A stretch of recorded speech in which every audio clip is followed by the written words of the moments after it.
बहुत शुक्रिया। वक्तन फ़वक्तन जो है हमारी आवाज़ जो है पुल के राब्ते से इंतज़ामिया के साथ साथ यूटी एडमिनिस्ट्रेशन तक भी पहुंचाते रहते हैं। तो जहां तक आपने प्रॉपर्टी टैक्स के हवाले से मुझसे पूछा है, तो मैं आपके चैनल के माध्यम से एक ही बात ज़रूर कहना चाहूँगा। वक्ती हुकूमत से और एलजी इंतज़ामिया से मैं यही रिक्वेस्ट करना चाहता हूँ कि अगर आपने हमें 370 और 35A वापस दिया है तो आप प्रॉपर्टी टैक्स जो है वो लगाएं। आपने कहा था कि जम्मू कश्मीर के नौजवानों को जो है वो 50,000 नौकरियां देंगे हम।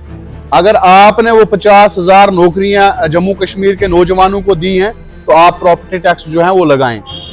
आपने कहा था 370 और 35A हटाने के बाद जम्मू कश्मीर में दूध की नदियां बहेंगी। अगर वो दूध की नदियां बह रही हैं तो आप प्रॉपर्टी टैक्स जो है वो लगाएं। आपने कहा था कि जम्मू कश्मीर की आवाम को जो है 370 और 35A के बाद सहूलियत मिलेगी। अगर वो सहूलियत भाजपा सरकार ने दी है तो एलजी इंतजामिया से मेरी गुजारिश है कि आप प्रॉपर्टी टैक्स जो है वो लगाएं। आपने कहा था कि हम स्टेट को जो है वो स्टेटहुड वापस करेंगे, रिस्टोर करेंगे स्टेटहुड। अगर आपने रिस्टोर किया स्टेटहुड, हमारी स्टेट को वापस दिया स्टेटहुड, तो आप प्रॉपर्टी टैक्स जो है वो लगाएं।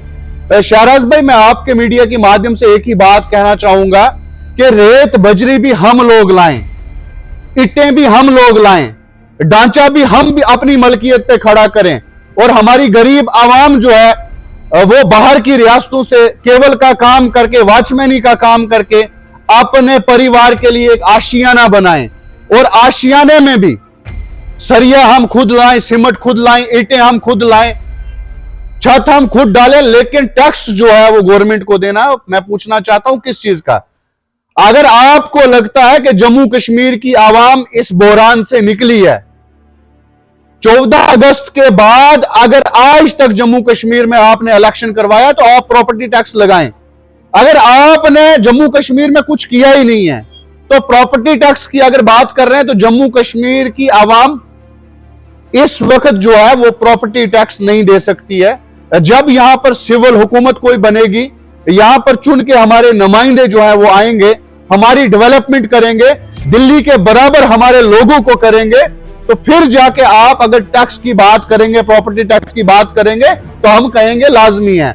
अभी जो है जम्मू कश्मीर की आवाम जो है एक बहरान से नहीं निकली है। आपने दूसरा बहरान ला के ऊपर हमारी जम्मू कश्मीर की आवाम के ऊपर ये जो ठोस रहे हो आप जबरदस्ती, ये चीजें नहीं चलेंगी।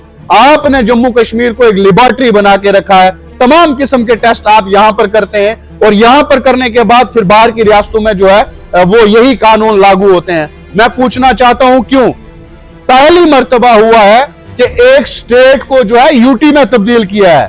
हमने अक्सर इतिहास देखा है, पढ़ा भी है कि यूटी को जो है वो स्टेट बनाया जाता है, लेकिन जम्मू कश्मीर की आवाम के साथ जो है वो उलट हुआ है। मैंने पहले ही कहा कि अगर जम्मू कश्मीर की आवाम को, जम्मू कश्मीर के नौजवानों को भाजपा हुकूमत ने या यूटी इंतजामिया ने जो है वो रोजगारें दी हैं या कोई डेवलपमेंट इतनी बड़ी यहां पर डेवलपमेंट की है जिससे हमारे नौजवानों की रोजगार चले, तो ये प्रॉपर्टी टैक्स लगाए ना। लेकिन डेवलपमेंट करने से ये कासिर, नौजवानों को नौकरियां देने से ये कासिर, यहां पर कोई भी आवाम की बात करने से ये कासिर, लेकिन टैक्स की जब बात आती है ये अव्वल नंबर पर खड़े हो जाते हैं। अपने JKSSB तो खाली उनके मुंह से सुना है कि हमने दिया। जहां तक आपने PSI की बात की, जो लिस्ट सामने आई, कितने स्कैम हुए उसमें, वो भी आपके सामने। बोलना एक अलग बात है, करना एक अलग बात है। बोलने से मीडिया में जो है रविंद्र रैना साहब ने बोल दिया कि जम्मू कश्मीर में हमने ये किया, लेकिन जमीन की यहां पर रियलिटी, ग्राउंड रियलिटी जो है वो दिखाई नहीं दे रही है।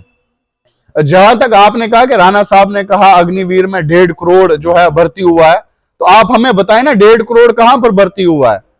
और जो नौजवानों को आप झांसे दे रहे हो, 1-1 साल, 2-2 साल, 3-3 साल के लिए जो आप झांसे दे रहे हो, ये झांसे आपके लिए गलत साबित होंगे। आपके फैसले आपके लिए गलत साबित होंगे।